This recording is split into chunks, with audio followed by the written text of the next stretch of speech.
İsrail Başbakanı Benjamin Netanyahu, Nisan ayı başında Macar mevkidaşı Viktor Orban'ın davetlisi olarak Budapeşte'yi ziyaret etti. Hem de Uluslararası Ceza Mahkemesi'nin tutuklama kararına rağmen. Orban, Netanyahu'yu misafir ettiği yetmezmiş gibi düzenledikleri ortak basın toplantısında trajik açıklamalarda da bulundu. Uluslararası Ceza Mahkemesi'nin siyasi bir mahkemeye dönüştüğünü de savunan Macar lider, İsrail'e yönelik kararın da bunun en açık göstergesi olduğunu ileri sürdü. Orban ayrıca ülkesinin Avrupa'da Yahudi nüfusunun en yüksek olduğu 3. ülke olduğunu anımsatarak Hamas bayrağı Macaristan'da hiç dalgalanmadı, böyle de olmaya devam edecek ifadelerini kullandı. Peki ama Macaristan ile İsrail, daha doğrusu Orban ile Netanyahu arasındaki bu yakınlık nereden geliyor? İki ülke arasındaki bu yakın ilişki bir gönül bağı mı yoksa tamamen çıkar ilişkisi mi? Bugünkü içeriğimizde size Macaristan ile İsrail arasındaki ilişkileri enine boyuna anlatmaya çalışacağız. Hazırsanız 10-10 başlıyor.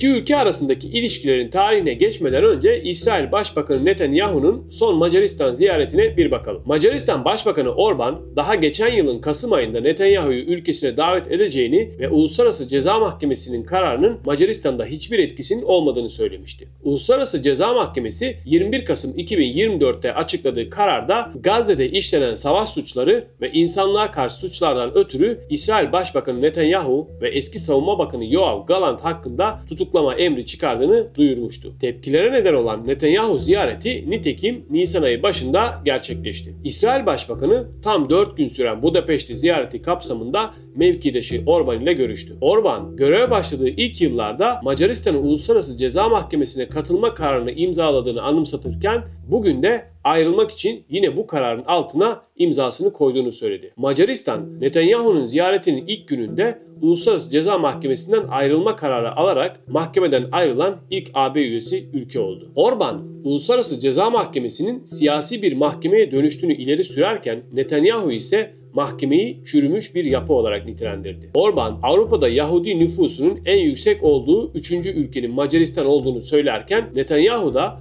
Macaristan'ın hem ABD hem de Birleşmiş Milletler'de İsrail'i cesurca savunduğunu hatırlattı. Netanyahu 4 günlük Macaristan ziyaretinin ardından askeri törenle uğurlanırken ayrılmadan önce Macaristan'ın İsrail'in çok büyük bir dostu da olduğunu söyledi. İsrailli lider Macaristan ile mühimmat üretimi konusunda işbirliği yapmayı ve Macar rehinler ile İsrail için önemli diğer konularda görüştüklerini aktardı. Macaristan Başbakanı Orban'ın İsrail Başbakanı Netanyahu'yu ülkesinde ağırlaması Filistin tarafından uluslararası adalet ve hukuku hafife almak olarak değerlendirildi. Filistin Dışişleri Bakanlığı'ndan yapılan açıklamada Uluslararası Ceza Mahkemesi'nin tutuklama kararına rağmen Macaristan'a resmi ziyarette bulunan Netanyahu'nun Budapeşte'de Macar mevkidaşı Orban'la görüşmesine tepki gösterildi. Açıklamada Uluslararası Ceza Mahkemesi tarafından hakkında yakalama kararı çıkartılan Netanyahu'yu kabul etmek, çocuklar, kadınlar, yaşlılar ve hastalar dahil olmak üzere halkımızın ve Filistin sivillerinin kanı pahasına uluslararası adaletli ve hukuku hafife almaktır ifadelerine yer verildi. Açıklamada ayrıca İsrail'in Filistin halkına karşı yürüttüğü soykırım, zorla yerinden etme ve ilhak politikalarını tırmandırdığı bir dönemde gerçekleşen bu görüşmenin Netanyahu ve hükümetini suç işlemeye, uluslararası adalet sürecini baltalamaya ve cezasızlık politikasını sürdürmeye teşvik ettiği belirtildi. Orban ve Netanyahu'nun soykırım, zorla yerinden etme ve ilhakın yanı sıra Filistin halkının uluslararası alanda tanınan haklarını hiçe sayan basın toplantısının da kınandığı vurgulandı. Öte yandan Uluslararası Ceza Mahkemesi de İsrail Başbakanı Netanyahu'yu tutuklamadığı için Macaristan hakkında soruşturma başlatarak kendini savunması için Macaristan'a 23 Mayıs'a kadar süre verdi. Mahkeme yargıçları Macaristan'dan Nisan ayının başlarında Budapeşte'yi ziyaret eden Netanyahu'yu neden tutuklamadığını açıklamasını istedi. Sorunun cevabı sizce de net değil mi? Orban ile Netanyahu arasındaki dostane ilişkinin uzun bir mazisi var aslında. Orban Her ne kadar başbakanlık koltuğuna ilk kez 1998 yılında oturmuş olsa da Netanyahu ile ilk görüşmesini 2005 yılında, yani muhalefetteyken gerçekleştirdi. Daha önce 1996-1999 yıllarında İsrail'de başbakanlık yapmış Netanyahu ise o dönemde ülkesinin Maliye Bakanıydı. Orban'ın daha o zaman Netanyahu'nun İsrail gibi küçük bir ülkeyi nasıl güçlü bir ulus devlete dönüştürebileceği düşüncesi ve vizyonundan etkilendiği ifade ediliyor. Orban 2005 yılında İsrail'i ziyaret ettiğinde aslında Netanyahu'dan çok şey öğrenebileceğini de keşfetti. Gerçekten de Orban ile Netanyahu'nun siyasi kariyerlerinde ortak bir nokta vardı. Her ikisi de güçlü sol rüzgarlara karşı durmaya çalışmış ve partilerini zafere taşımışlardı. Orban ile Netanyahu 2006 parlamento seçimlerini kaybettiğinde partileri Fidesz ile Likud kardeş partiler olarak görülüyordu. Orban'ın Netanyahu ile dostluğu partisi Fidesz'in Orta Doğu politikasında zaman içinde dönüştürdü. Zaman içinde Fidesz antisemitik etkisinden kurtulmayı başardı. O kadar ki Macaristan'daki aşırı sağ kanat çok yakın ilişki içinde olduklarından Orban ve Netanyahu'nun Likud partisi ile alay dahi eder hale geldi.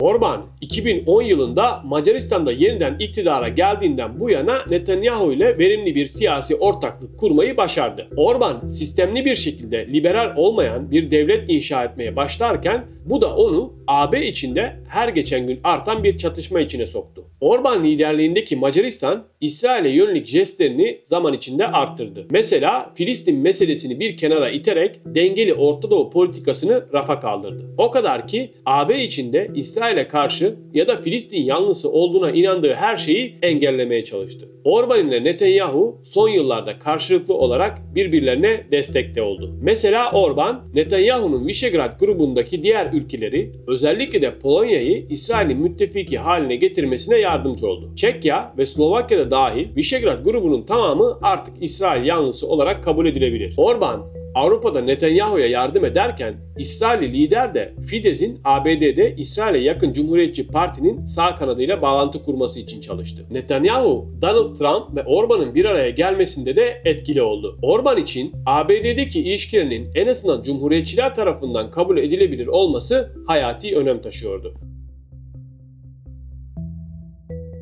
Orban ile Netanyahu'yu ortak noktada buluşturan konulardan biri de George Soros'a olan düşmanlıkları. Peki ama kim bu Soros? Macaristan asıllı bir Yahudi aslında. 2015 yılında ABD ve İsrailli kampanya danışmanları Orban'ın Fidesz'i için Soros karşıtı bir kampanya başlatmıştı. Akabinde 2018 yılında ise Orban'ın seçim kampanyası sırasında Fidesz'e yakın medya dünyanın çeşitli yerlerinde Soros'la iltisaklı sivil toplum kuruluşlarını suçlamak için İsrail'li özel bir istihbarat şirketi tarafından üretilen itibarsızlaştırma materyallerini kullandı. Fidesz'in karalama kampanyası zaman zaman hız kesse ve başarısız olsa da Soros karşıtı eylemler o zamandan beri devam etti. Macaristan hükümeti Soros'u ve finanse ettiği sivil toplum kuruluşlarını AB'yi yanlış göçmen politikaları izlemek yönünde etkilemekle suçladı. Orban ve partisi Soros yüzünden AB'nin demografik yapısının bozulacağı ve kıtada İslam'ın hakim din olacağını iddia etti. Madalyonun diğer yanındaki Netanyahu ve partisi Likud ise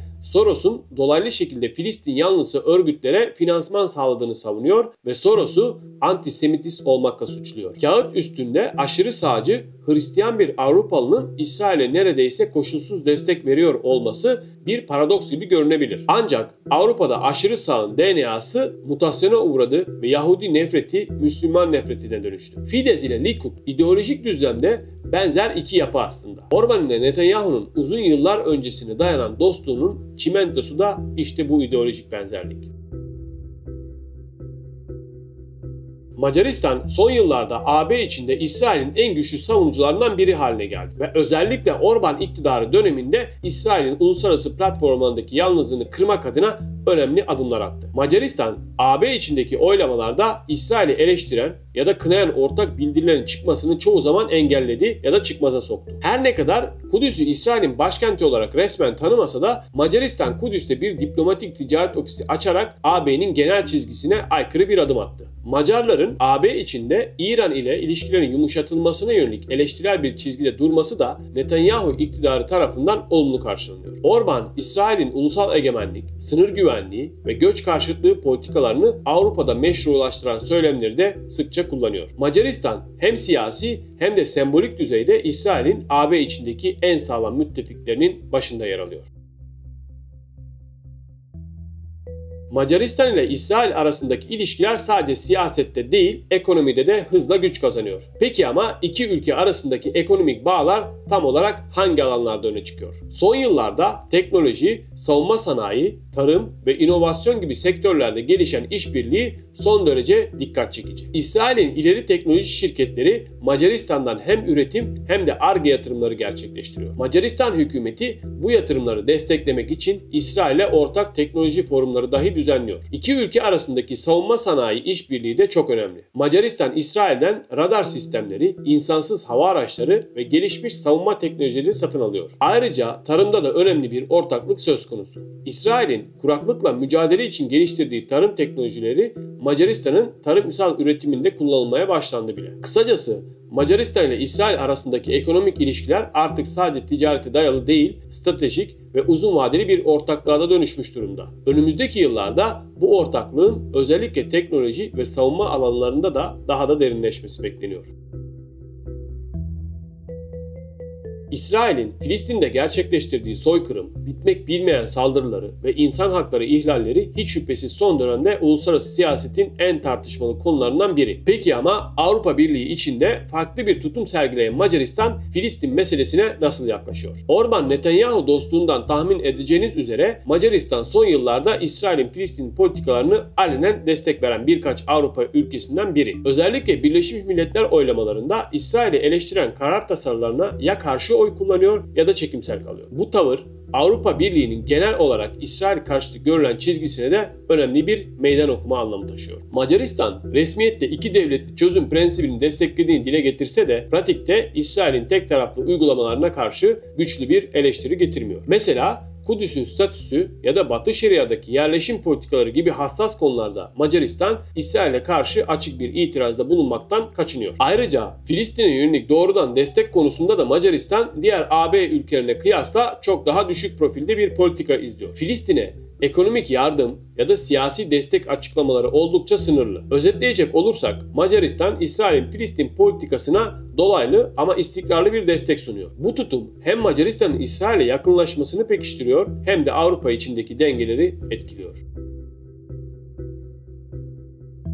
Macaristan Başbakanı Orban'ın son yıllarda İsrail ile dikkat çekici şekilde yakın ilişkiler kurmak peşinde olduğundan bahsettik zaten. Peki ama bu yakınlaşmanın arkasında hangi siyasi ve stratejik nedenler var? Bir de buna bakalım. İlk neden kesinlikle popülist siyaset. Orban, ulusal egemenlik, sınır güvenliği ve göç karşıtlığı gibi temaları ön plana çıkarmayı tercih ediyor. İsrail'de özellikle bu konularda benzer bir çizgiye sahip olduğundan Orban ile Netanyahu arasında doğal bir siyasi uyum oluşmuş durumda. İkinci olarak sağ ittifaklar meselesine değinmekte fayda var. Orban, Avrupa içinde aşırı sağ ve milliyetçi hareketleri desteklerken İsrail Başbakanı Netanyahu ile de güçlü bir kişisel ilişki kurmuş durumda. Bu sağcı eksen hem iç politikada hem de uluslararası arenada karşılıklı desteği daha da güçlendiriyor. Üçüncü önemli faktör ise Batı karşıtlığı. Orban, geleneksel Batı kurumlarını, özellikle de Avrupa Birliği'ni ve liberal değerleri sert bir dille eleştiriyor. İsrail'de zaman zaman Batı'nın eleştirilerine karşı benzer bir savunmaya geçtiğinden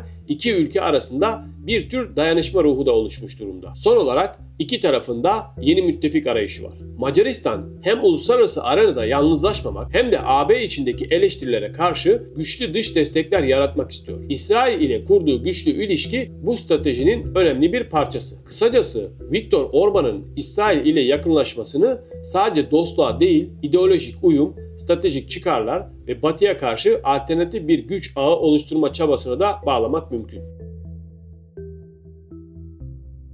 Macaristan ile İsrail arasındaki yakın ilişkiler sadece siyaset, diplomasi ya da ekonomiyle sınırlı değil. İki ülke arasında savunma ve güvenlik alanlarında da güçlü bir işbirliği var. Peki ama bu işbirliği tam olarak hangi alanları kapsıyor ve hangi seviyeye ulaşmış durumda? Öncelikle iki ülke arasındaki savunma sanayi anlaşmaları dikkat çekiyor. Macaristan son yıllarda İsrail'den ileri teknoloji savunma sistemleri satın almaya başladı. Bunlar arasında radar sistemleri, hava savunma ekipmanları ve insansız hava araçları öne çıkıyor. İsrail merkezli şirketler Macaristan'da üretim tesisleri kurarak doğrudan işbirliğini de güçlendiriyor. Bir diğer önemli konu ise hiç şüphesiz istihbarat paylaşımları. Her iki ülke de özellikle terörle mücadele ve sınır güvenliği konularında yakın işbirliğine sahip. İsrail'in teknolojik üstünlüğü Macaristan'ın sınır kontrolü ve iç güvenlik politikalarına önemli katkılar sağlıyor. Ayrıca karşılıklı askeri ilişkiler de her geçen gün gelişiyor. İki ülkenin orduları arasında henüz ortak tatbikatlar yapılmasa da